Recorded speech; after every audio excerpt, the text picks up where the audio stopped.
Hello friends, कैसे हैं आप लोग। उम्मीद करती हूँ कि आप लोग अच्छे होंगे। फ्रेंड, आज हम आपको बताने वाले हैं कि आप अपने फ़ोन में रिंगटोन कैसे चेंज करेंगे। तो फ्रेंड, बहुत ही सिंपल इजी स्टेप बताएंगे।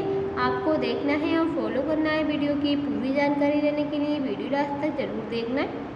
अगर फ्रेंड आपने मेरे चैनल को सब्सक्राइब नहीं किया है तो बेल आइकन को दबाइए, चैनल को सब्सक्राइब कीजिए। फ़ोन की सेटिंग को ओपन कर लेना।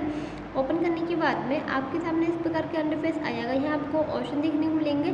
साउंड पे आपको क्लिक करना। साउंड पे क्लिक करने के बाद में आपको यहाँ पर medium volume, call volume, ringtone, notification volume, alarm volume, तो यहाँ पर आपको अपने फ़ोन में रिंगटोन चेंज करना है। तो आपको यहाँ पर फ़ोन रिंगटोन सिंबल पे क्लिक कर लेना है। जैसे अपने फ़ोन की रिंगटोन चेंज कर सकते हैं। आपको जो भी रखना है आप अपने हिसाब से सेट कर लेंगे। आइए फ्रेंड्स, इस प्रकार अपने फ़ोन की रिंगटोन चेंज करेंगे। आपको जो भी रखना है आप अपने हिसाब से सेट करेंगे।